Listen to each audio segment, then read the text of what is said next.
Hi, welcome to another week of At Everything Goes Journey, where you can see we received all our items from the Altman. There were 28 boxes and 4 pictures and a crate with a mirror and a clock. And we also survived the first week of school.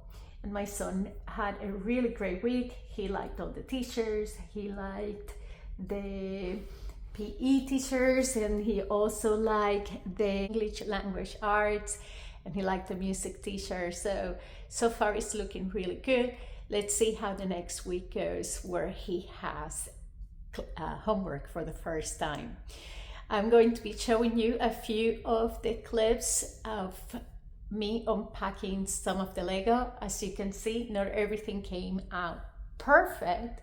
However, it's better putting 5 or 6 pieces back than building the whole set. I like Lego, but I personally don't have the patience. I don't know, it's not patience, it's basically, I find myself clumsy and I don't have sort of like very manual dexterity for small items and things like that. And that's what really bugs me about Lego sometimes. There are certain pieces that I'm very happy with, and certain pieces that I find it really hard for me to have that fine motor skill that kids have. And I think that's one of the reasons why it is so easy for kids to put Lego together sometimes. So without further ado, I'm going to show you a video here is coming up of how the garage looked like. We had the little van that came over, brought all the equipment, a little van that came over, brought all the boxes, and we were talking with the drivers, and they actually drove the big truck from Port Elizabeth, New Jersey, all the way down to Florida. And then from the big truck, they moved things to a smaller van, and from there on, they did the local deliveries, which I thought it was really interesting. And they were exhausted because they drove from New Jersey the day before. So 2 nice lads, a private company that basically Schumacher, which was our logistics company, coordinates with to do the ground transport. They were really efficient, really sweet. They uncrated stuff for us. They didn't charge me. We gave them a nice tip, and oh, holy moly, that day was so hot. We make sure they drank plenty of water. But as you can see, that's what the garage looks like. We have all these boxes, and I am going to let you go now and enjoy a few clips that I did that have to do with the unpacking of the Lego and a lot of the pieces that I decided to wrap instead of break up. So what I did, if you remember my earlier videos, I actually used bubble wrap and wrapped it around the entire Lego piece, and then taped it around it as best as I could, and then put it on a vacuum sealed pack. One thing that I found out about the vacuum sealed packs is when they arrived on this section, I don't know if it was because they were not that soft items like clothing. I don't know what happened, but not all of them kept the vacuum sealing. Some of the air escaped. I don't know if it was because it may have had some hard edges, and something I need to learn maybe for next time I do this. Maybe make sure that all the edges feel soft so it feels like clothing. So basically when you're vacuum packing is putting more pressure on the bubble wrap. I think maybe I needed to use more bubble wrap to create that effect of soft corners. And maybe the vacuum pack would have stayed better. But I'll let you watch a couple of videos and enjoy the unpacking of the Lego. Hi guys, so as you know, I'm going through the boxes and trying to find the ones that have the Lego that I didn't break down on it, and I just packed it. So I found a few pieces of it, especially the one with the Technics porch that I have in one of my first videos, actually packing it without breaking it to see how it survived. So I didn't want to open it without you being here, so here we are.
Only 4 pieces came loose. I call that a win. So we have a Fortnite llama. I think that survived quite well. We have Baby Yoda. And you know what? Let's open Baby Yoda, right? Let's see how it looks like.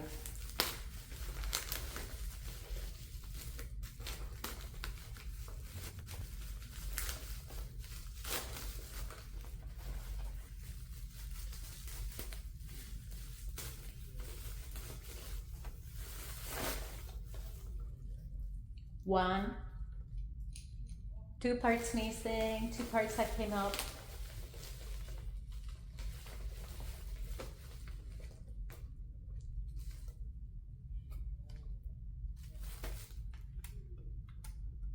And the head moves.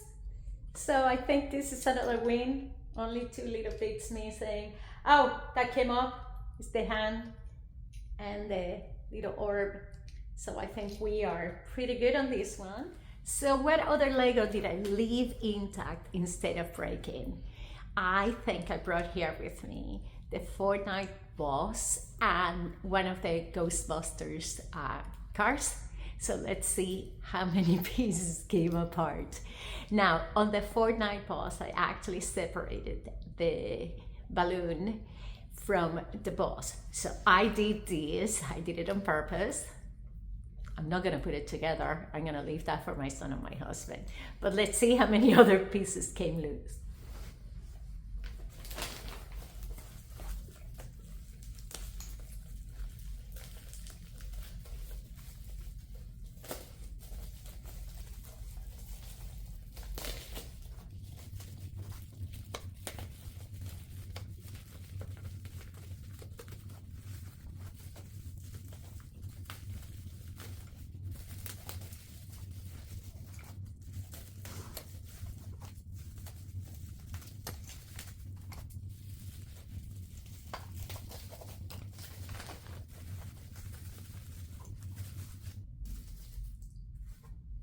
Okay, so on the Fortnite boss balloon, I got 1, 2, 3 pieces that came apart.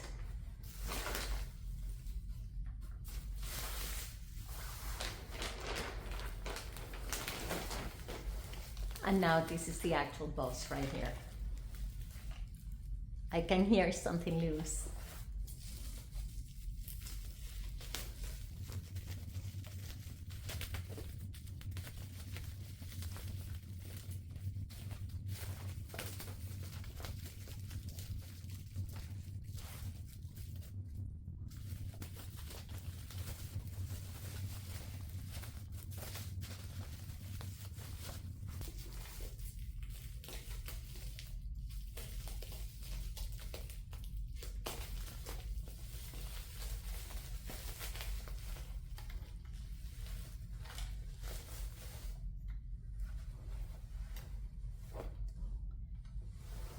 So success, nothing is hanging here. So I think that it will be quite easy to attach the balloon again and we can consider this piece complete. So it is quite neat because in this one, I have taped these pieces that I separated on purpose. So they all remain here and they are taped. And this is the only part that came loose in the transport from the Isle of Man to Windermere, Florida. So all in all, I have to say that the Lego packing that I did and on these pieces that have remained nicely intact, and I'm quite impressed and proud of myself.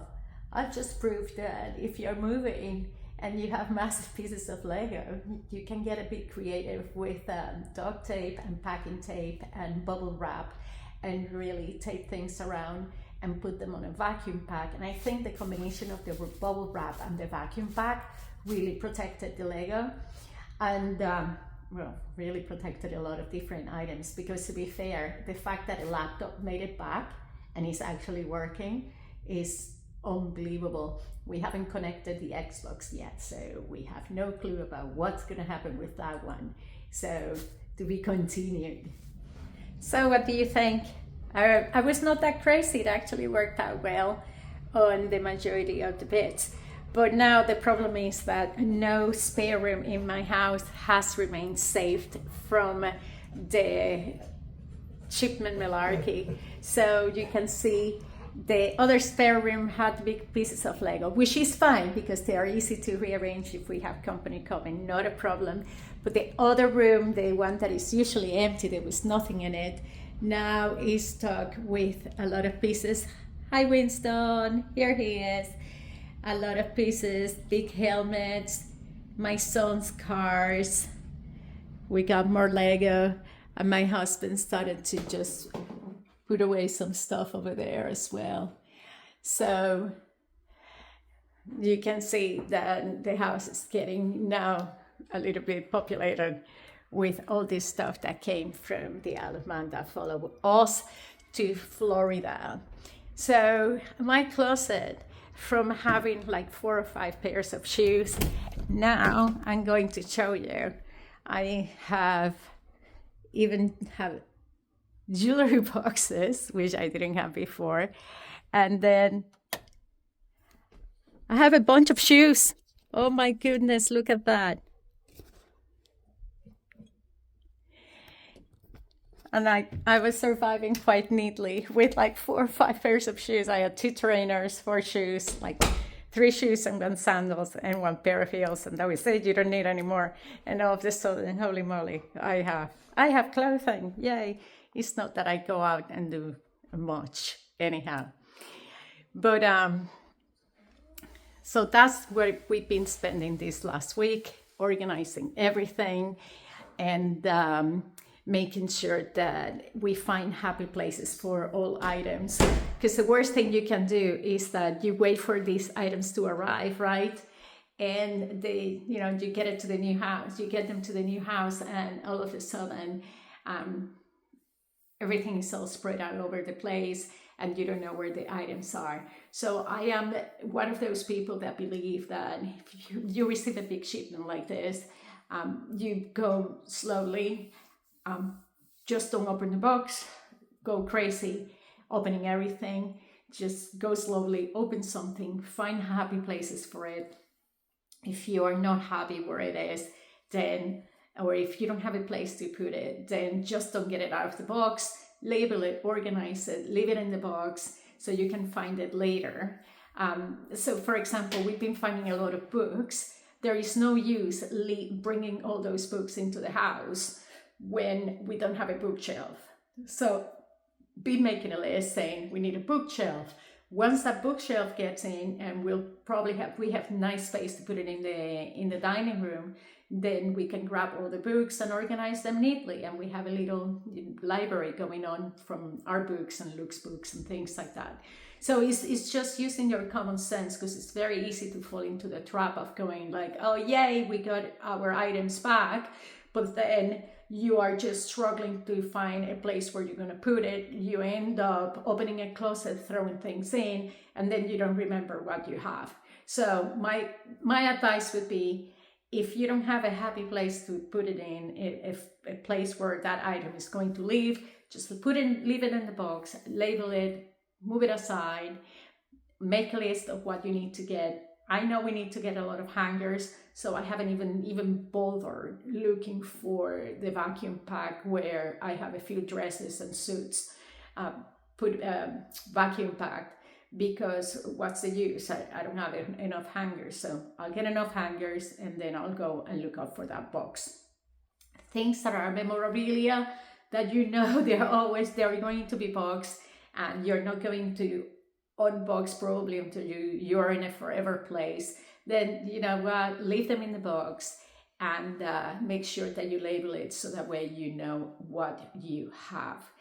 Again, is very crazy. So I just want to talk to you guys as well. You know, when we did the shipment, there was the option for us to buy insurance to insure the items. Now, when you are shipping overseas, the relocation company, the removal company or relocation company is going to ask you, okay, what are the items that you want to insure? And most of the time you have to list those items that you want to insure. So what we did on ours is that we put the Xbox on the insurance, and I think they were an overall price for all the clothing. But to be fair, I'm trying to struggle to see where the added value was, because the way we packed the Xbox, if my laptop survived, I was able to clean it entirely and repurpose it for my son for school. And my husband's laptop, he hasn't connected it, but it looks good, no bugs, nothing crazy. So if the Xbox works, well, happy days. But the thing is, on the insurance, what happens is that when you receive your items and they are insured, you need to test them right away before the company that delivered them to you leaves, because otherwise it's difficult to make a claim, because you don't have a witness to say that you actually broke it after the fact. So in other words, right now, because we haven't even unwrapped the Xbox and connected it, even though we insure it, there is not much that we could do if the Xbox didn't make it. So we need to, I think you need to be clever about these things. So for example, if you are relocating and you're bringing your car, or you're bringing a big expensive furniture, expensive art, or decorations and things like that, yes, you will insure each individual item. And what you do is that when it gets delivered to you, nobody can leave until you locate those items, you open them up, you connect them, and you can assure that they are working. Because if they are not working, the removal company is there to witness the fact that it got damaged on transit. So that is something to learn for later use for us, but for you as well, if you are ever finding yourself doing a big relocation like this, like we did from the Isle of Man all the way to Orlando. Well, we are in Windermere, but the Orlando greater area in Florida, United States. Another of the perks of living here in Florida was the fact that we were able to go last night to the Universal Orlando annual pass holder event, or appreciation nights, or whatever it's called. And it was neat in the sense that after 7 o'clock you had the park for all the pass holders. They were like different pop-up bars, different places. You had additional discounts, and you have some freebies like magnets, keychains, and there were some bracelets that they ran out. But you had magnets, you had keychains, and you had some buttons.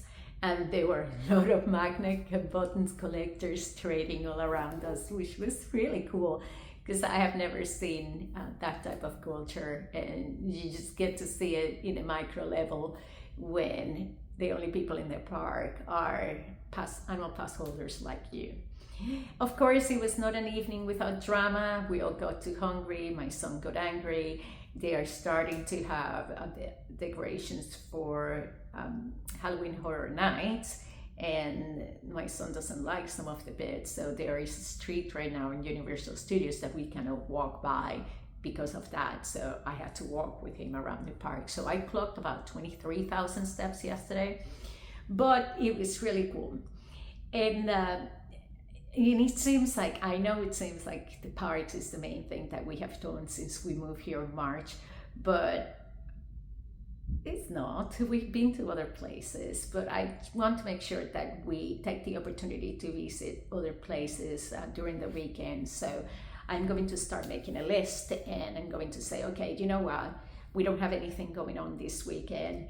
Let's go and have a drive here and go over, and especially if it's dog friendly, we can take the dog with us and then come back in the evening.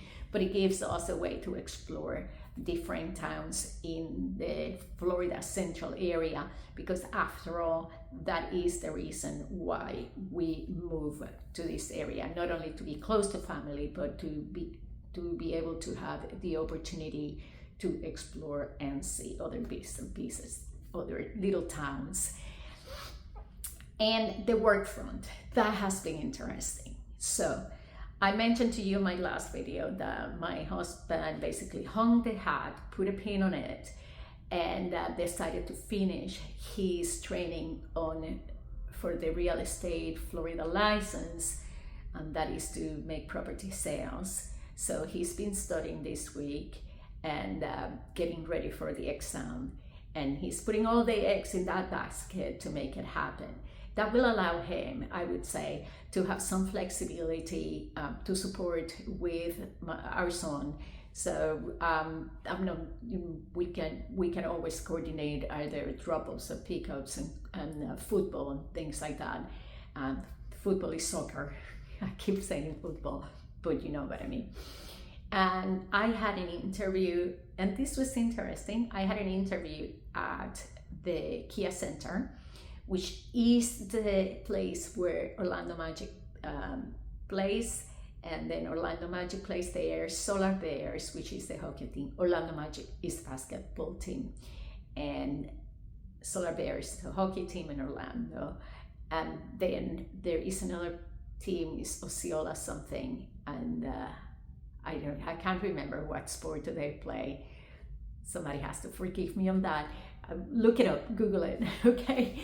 But anyhow, one of the roles that I interviewed with was for the people that are dressed in the blazers and like guiding the people to their suites and making sure that guests on the suites are in the right suite, they have the correct access, they are allowed to be there, in and out, making sure everything is fine, a little bit of security, health and safety, and making sure that the guest experience is so good that they want to rent the suite again if they are not a regular guest that has, a yearly suite or corporate suite or anything like that. So I thought that was amazing because, as you know, I've been trying to find a way to engage with the community and start meeting people. So I thought that is going to be a fantastic way.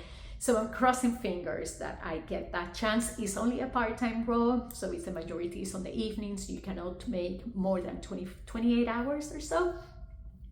But I think, and the pay is horrible. I'm not even going to say it. It's not that terrible as you might imagine. Oh my God, she's gonna get paid $10 an hour. No, but it's not $20 an hour either. Okay, so it's less than 20. And from somebody with a professional background like me, sort of like people would say, why are you doing this? Well, the reason is that exactly why. Well, this is something that puts me in front of a lot of people, meeting people, connecting with people. And also I have a flexible schedule, so I can still pick up Luke or drop Luke to school, my son, and make sure that I am present. And it's only a few nights a week, so 3 or 4 nights a week, etc., because you cannot pass it 28 hours. So I think it will be useful. But again, crossing fingers that I get the job, because I was talking to the lady that interviewed me, one of the team leaders, and she said that there were about 400 applicants. So it shows the type of competition there is around, and there is a lot of people probably that live here that are changing careers, but also that just arrived to the area and they are like me looking for work. So basically those are the big updates for this week. As usual, guys, please share, comment, let me know that you are there for me and listening to me. And share with friends that that might be going through the same crazy experience of moving from one place to another one in the world, and doing it with a kid and a dog, and that has been fun. That's it, guys. I will see you next week. Till then, have a great day. Take care. Bye.